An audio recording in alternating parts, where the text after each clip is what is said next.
Hi everyone, my name is Valerie and I'm a former Cushy, which means that I used to have Cushing's disease caused by a tumor in the brain, but not anymore. I'll get back to that in a few minutes, but first let me tell you a little bit about me, my background. I'm a Hungarian American and I was born in Munich, Germany. When I was about 6 months old, my parents and I came to the United States. I lived in Rhode Island, Connecticut, New York, Florida, and eventually, when I was about 9 years old, my parents sent me to Hungary to learn a little bit more about the Hungarian culture and learn the language, how to speak and write properly. I pursued my further studies in Budapest, Hungary, where I studied international business and communications for my bachelor's degree, and proceeded to study marketing communications for my master's. Strategic marketing communications, I'm sorry. After university, I finally got my dream job at a global multinational company. So getting back to Cushing's disease, I know many of you who are watching might have Cushing's disease or Cushing's syndrome. Or you might think that you have it, but you're not sure yet. Or you might be in recovery mode. Or you might have already fully recovered. I'm not sure. But this video goes out to all of my fellow Cushies. And I would like to talk about all the hassles and all the hard times I had figuring out what was wrong with me throughout the past 5 or even 6 years or so, ever since the first symptom came along. It was hard. It wasn't easy, especially not knowing what is going on with me. So let me talk about some of the symptoms that a Cushy might have. First, I'll just talk about my own experience, and then later on we can talk about the more medical reasons and the medical explanations. So first of all, I started gaining weight all of a sudden. Not one day from the next, but within a few months, even though my diet never changed, but I kept gaining weight. And I didn't know why. At first I thought it was, okay, maybe I'm just getting older. I'm 31 years old now, so when I first started gaining weight, I was about 26, 27, and people were always telling me, yeah, it's probably because you're getting older, your hormones are changing in your body, but I didn't think so, because looking at my family, everyone's pretty skinny, and everyone, they can eat whatever they want and still not gain weight like that. So I was just, maybe I'm the only girl in the family. I don't know. I have 4 younger brothers. I forgot to mention that. So after the gain weight, I noticed that I have black and blue marks all over my legs, especially around my shin area. It wasn't a pretty sight. After a while, I would stop wearing skirts, stop wearing shorts. Even capris would make me feel very uncomfortable. So I decided just to wear long jeans and cover my bruised up legs. Everyone would ask me if they would see my bruises, whether, I banged my foot against something or if I'm in abuse, if I'm under abuse, but that was never the case. And these blacks and blues would always just show up on my legs randomly without me even having any idea what would cause them. So that was another symptom. Then I started getting hairs, like black hairs. I'm blonde naturally, so me having black hairs is just really weird and bizarre. At first I would get it on my stomach area by my belly button going down.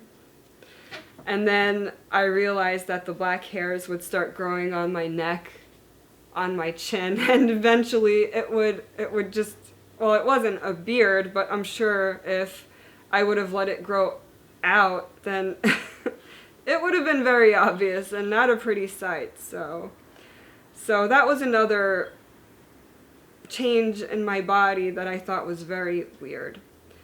And then after a while, towards the end, where things just got really out of hand, was when my face got really bloated and puffy looking, and it was this bronzish reddish color and tone.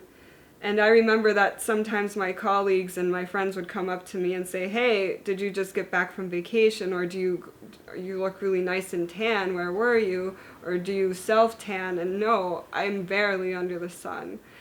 So it was very, very, I was happy that I was so nice and tan, but I had no idea what was causing it. And then other symptoms such as adult acne, but you know, a lot of people have adult acne, so you would think that that's normal for some adults. Then I would have these reddish whitish pigments, or these marks all over my back and my skin, especially if it was exposed to light. And even though I would go to the dermatologist, they couldn't really tell me what it was. They would give me the steroid cream and I'd have to, you know, apply it to those impacted areas a few times a day, and they just wouldn't go away. I actually also formed kidney stones, and I didn't think it would have anything to do with Cushing's, but I have read blogs where a lot of Cushies also had kidney stones, and I guess you can correlate that with this problem too. So if you think you have Cushing's disease, look at these factors and try to decide yourself whether it would be worth further investigation. Another major obvious symptom for a Cushy is the buffalo hump, which means right here, the back of your neck, a hump forms. And it usually goes away if you're cured from Cushing's, but if you consistently have the Cushing's syndrome, then it's there. And that's the 100% giveaway that there's an issue and you need to be going to the endocrinologist to check yourself, check your cortisol levels, check your hormones, and see if everything is okay. So I would like to talk about the journey of how I discovered my Cushing's situation. It was very hard for me, especially, to figure this out. I had to go from doctor to doctor. And during one of my physical examinations, my yearly checkups, my blood was drawn, and the white blood cell count was pretty high. So the doctors there asked me to give another sample of blood, so I did. And again, the white blood cell count was high. And they had no idea why. I had no idea why. They asked me, "Did you have an infection recently, or were you sick?" Because actually, I'm not a doctor, but the way that I understand it is your white blood cells are elevated when they're trying to fight off a disease. So, or an infection. But I didn't have either of that. I had to go see my primary care doctor, and we took another blood draw. And again, my white blood cell count was high. And I started telling him about my symptoms, about the bruises on my legs and me gaining weight, and just all these inconvenient occurrences that were happening to my body. And after checking more of my blood, he sent me to a hematologist. And what does a hematologist do? They check leukemia and they regulate people who have blood disorders. So at first I didn't know what to say. You know, do I have a blood disorder? Do I have leukemia? It was getting pretty scary. So I went to the hematologist and I gave more blood. We checked all types of things that I can't even get into because I don't remember. This was about 4 or 5 years ago almost. That was hard. They took a bone marrow exam just to make sure, just to get everything straightened out. Now that was painful. A bone marrow exam is when they take this long drill-looking kind of tool and they stick it in the back of your back right here. And they drill a hole into it and they take out a sample of the bone marrow. Oh my gosh. It was so painful. I would not wish that upon my worst enemy. Okay, so anyway, after we got the sample from the bone marrow, it turned out that I don't have leukemia. So the hematologist, after months and months of this investigating my body and samples of my blood, he said, okay, you're clear. You don't have leukemia, but this is weird. Your white blood cell counts are still high, elevated. You need to go check yourself out with a rheumatologist or an immunologist. So I actually went to Hungary to get a checkup with the immunologist that my family actually knows, who practices in Budapest. And after taking many blood samples again, I was diagnosed with lupus, but it was in the baby form of lupus at the time, and I came back to the United States thinking, okay, I have lupus, and I was told to take baby aspirin. So I was taking baby aspirin and nothing was happening. The bruises on my legs were getting more obvious and worse, and I just didn't know what to think of everything. Then I had my other physical examination that year, and then again, they were telling me that, your white blood cell count is elevated. I'm like, yeah, I know. You don't have to tell me, but I don't know why. No one knew why. I told the doctors that I have baby lupus, but nothing really happened after that. So I decided to take matters into my own hands. I went to an immunologist to check again whether I have lupus. When I went to the immunologist, they told me I don't have lupus. So what the hell is going on with me? I have all these symptoms and my health is deteriorating, but no one knows what my problem is. No one. I went to take allergy tests. I was allergic to anything that normal people would be allergic to, like dust and pollen, but that's normal. That couldn't cause an elevation in the white blood cell count. After taking the matter into my own hands, as a referral from my previous physical examination telling me that I had a high level of white blood cells,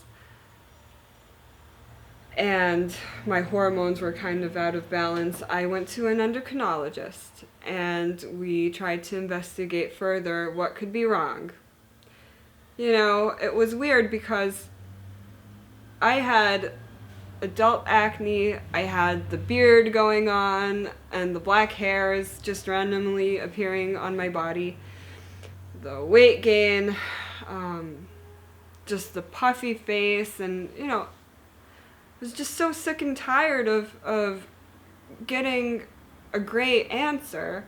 I thought maybe the endocrinologist can help me out because no one else could really give me a good idea about what was going on with me. So anyway, we took various tests. We took blood tests. I got my thyroids scanned and examined. That was okay. I had to go to a gynecologist to check whether I have PCOS. I don't, so everything down there was okay. What else could be wrong? And then I was told, well, it looks like you might have Cushing's syndrome. Especially then at that time, so this was about almost a year ago. Already by this time, I already started getting this purplish, reddish stretch mark on the sides of my abdomen and on my thighs. And when my endocrinologist saw that, she said, "Oh, I'm sorry to say, but it doesn't look like you have a stressful life, because Cushing's could be caused by a big amount of stress for a long period of time. So it wasn't that." She said the only other thing that could cause Cushing's would be having a tumor on the adrenal gland, which sits right above the kidney. Small, tiny little cellular tumors on the lungs, or a tumor on the pituitary gland. At the time, I had no idea what she was talking about, but when she explained it to me, it kind of made sense. So she said, "I have a scan of your adrenal gland, and there's no tumor there." The scan was from my previous kidney stones. That's how we got that scan that was only a couple of months fresh. And I said, "Okay, so what does that leave us with?" "Well, that there could be a tumor in the pituitary gland." "Where is the pituitary gland?" "Well, it's in the center of your brain, just right here." And this was a phone conversation. I almost dropped the phone out of my hands, because I knew that, then I guess there must be something going on in the brain. That would explain the brain fog that I was having just right before that assumption. I was very forgetful. I was overstressed. Oh, and I forgot to tell you that there was a very long period, where I felt really anxious and stressed for no reason. I thought I would explode every single minute. And I had no idea why. I didn't know why I would get so mad if I lost service on my phone, for example, during a conversation, a casual conversation. Like, okay, I'll just call the person back, whatever. But no, the call dropped, and I'd be like, "No!" And that's not normal. That's not normal at all. Or, for example, I don't know, just having like major OCD about everything, that if this plant isn't in spot, then I'd get really angry and stressed out. That's not normal, You shouldn't be doing that. So what happened next? I went to go get an MRI, and what do you know? There was a pea-sized tumor on my pituitary gland, which was causing all the dysfunction. So my endocrinologist had no nearby recommendations as for a neurosurgeon who can cure Cushing's and take out a tumor from the pituitary gland through the nostril. The only recommendation she would give would be at Columbia University in New York City, Manhattan. I was referred to a top neurosurgeon who works at Columbia University Presbyterian Medical Hospital. His name is Dr. Bruce, and I had to take it from there. After a while, I had to go see a therapist because I couldn't handle what was going on with me. I was stressed for no reason, I was fat for no reason, and I was just unhappy with myself for no reason, and embarrassed of my body for that reason. That what's going on with me? So, anyway, I went to go see Dr. Bruce, and I showed him the image of the MRI, and he said, "Yeah, no problem. I can do this surgery. I've done it many times before. It's a simpler surgery compared to the rest of the operations that I have to do on other patients. So, yes, it does have side effects, and there could be possible perils of the surgery, but usually everything goes well, so there's no need to worry. The tumor is usually a benign tumor. It's not malignant, which means it's not cancerous.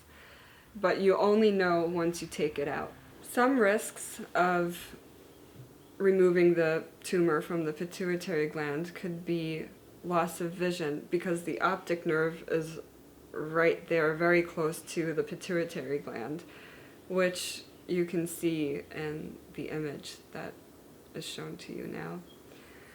Another risk is the pituitary gland being ruptured enough that it just won't start producing hormones on its own, and there's a risk that I can be hormone deficient and I'd have to take medications for the rest of my life, and I wouldn't be able to have children either. Then another risk factor would be that the tumor is not removed completely, it's still there, and you would still be a victim of Cushing's, and you'd have to get another surgery eventually. So I said, yeah, I want to go for it, because the other option would be to take medication that can suppress the symptoms of Cushing's. I don't want to take medications all my life and wait for this tumor to get bigger and bigger in my head. It's not supposed to be there. I need to get it out ASAP. So I told the doctor I would like to have this surgery done as soon as possible. And he said, okay, that's great, but I want you to be checked out by my endocrinologist team first so that we're 100% sure. Because the tumor was not big enough for us to proceed with a surgery. It needs to be proved that I am indeed a Cushing's patient, because the tumor is causing this whole condition. So I ended up going to Dr. Osiello, the in-house endocrinologist at Columbia, and we went through all the various tests. So I forgot to mention what tests we had to go through. 24-hour urine test, which means that you have to pee in this huge jug for 24 hours, and you have to take it in. You have to go to the lab with your big ass jug full of piss and just drop it off, and that's how they check whether the cortisol is high or not. So every time I did a 24-hour urine test, which was about 3 times so far in my life, the cortisol was super high. Then we had to do saliva tests, which means that right before midnight at around 11, I would have to put in this cotton swab and keep it under my tongue for a good few minutes until the cotton piece is totally saturated with saliva. And then, of course, we took blood samples where we were checking the ACTH levels. So we had to go through all that once again, which prolonged my surgery, and finally, April 18th, 2018, I went under the knife and got operated on. I had brain surgery, guys. Today is May 25th, 2018. It's about the 5th week of my recovery, and sorry for the lack of enthusiasm, but I'm still feeling pretty crappy at times. I don't always have the energy that I need, and I still don't look the way that I want to look, but I'm getting there. So you'll see some before photos, post-surgery photos, and then going week by week by week how I'm doing each week. Pretty much that's all in a nutshell. In the future, I would like to post videos about specific symptoms and specific topics related to Cushing's. I'd like to interview my endocrinologist and ask a few questions to see how Cushing's is handled from a medical perspective and what is recommended to anyone who thinks that they have Cushing's or have Cushing's disease. So, thank you very much for all my dear friends and colleagues supporting me throughout my recovery, and special thanks to my colleagues over at Unilever for the Get Well gift basket that was put together. Actually, when I first opened the box and looked through all those nice gifts, I started to cry because it's once in a lifetime where you have such caring friends and colleagues, and you work in such a nice atmosphere where you wake up every morning looking forward to meet these people and work with these people, and it's just a God's blessing and a gift from above. And I'd like to show my appreciation by giving everyone a shout out and thank you for all the nice things. And I'll just go through the box quickly. So I have an artist kit, which is awesome. I haven't opened it yet, but I will very soon. With the artist kit, I have a creative quotes coloring book. I don't know if you can see. I think it's really cool. I can't wait to start coloring. I love to color, and I love art, by the way. A few snacks, which I will eat after this. More snacks. I won't be starving, that's for sure. Comfort socks. I love these things, and the material is so nice. Feel it, Ricky. Nice. I love these. Thank you. And then I have this really cool mini light-up caterpillar. Stick it in front of the camera.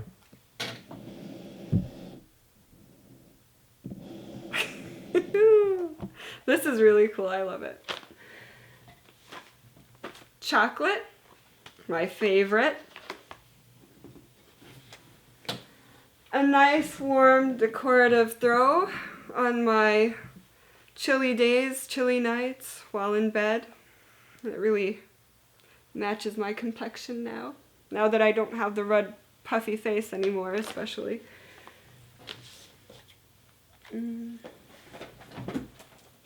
More snacks.